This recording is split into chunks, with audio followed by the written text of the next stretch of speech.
News: Kirsten Gillibrand doesn't shy away from her conservative past in Iowa CNNPolitics. Sitting at a small coffee shop in Sioux City, Iowa, Gillibrand parried a question about beating Republicans everywhere, including conservative districts like the one she currently sat in, by using her personal experience of ousting a longtime Republican member in a conservative district by taking positions on guns and immigration that are now out of step with Democratic voters.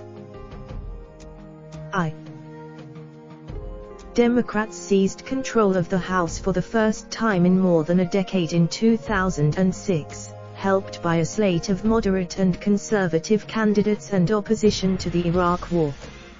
They lost Gillibrand ran and won a House seat around Albany, New York, in 2006 by attacking her Republican opponent from the right on immigration and guns, calling securing the border. Hours later, at a house party nearby, Gillibrand responded to a question about her previous position on guns by addressing the previous Sterling rating. And the next morning, at a coffee shop in Boone, Iowa, Gillibrand opened with a simple nod to her past.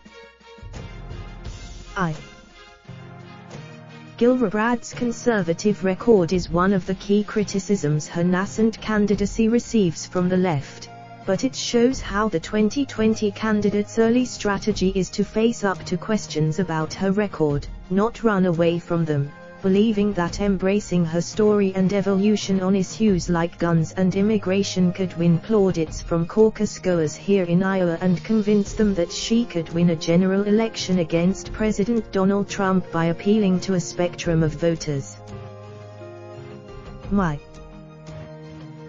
Gillibrand was quick to admit when she was wrong throughout this first trip to Iowa. Asked by CNN why she took more than $1 million from lobbyists in her career, but is now swearing off super PAC and lobbying money, Gillibrand described her decision as a presidential candidate of first. It was clear throughout Gillibrand's first trip to Iowa that few people on the ground knew much about her, something even the senator recognized. Some mentioned watching her announce her run on the. But Gillibrand's 3-day trip to Iowa was mostly an introduction for both the senator, whose visit was the first time she had ever traveled to Iowa, and the people she met. That unfamiliarity was clear in Ames on Saturday when State Republic. Beth Wessel, please. Gillibrand, familiar with this mistake, jumped in Kirsten. Gillibrand's visit was also punctuated with clear references to the fact that her being the mother of 2 boys will be a common theme of her candidacy.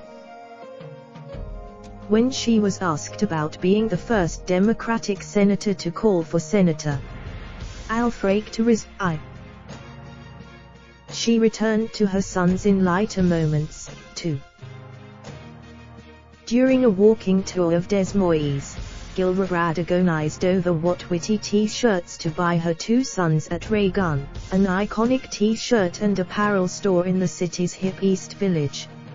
In the end, she talked about how much her sons would have enjoyed a cookie baking session she attended with Jill Means at Kitchen Collage. Gillibrand's maternal persona was on full display at almost all times on the visit.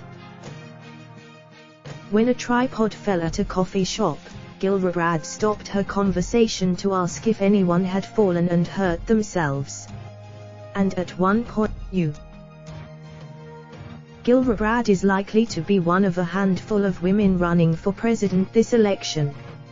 Massachusetts. Gillibrand announced her candidacy by making clear that gender equality is central to her bid, and that continued in Iowa, where she spoke to the Women's March Iowa event in Des Moines. What was clear throughout all her events this weekend is that voters, particularly women, are eager to back a woman a few years after Hillary Clinton lost to Donald Trump. Men.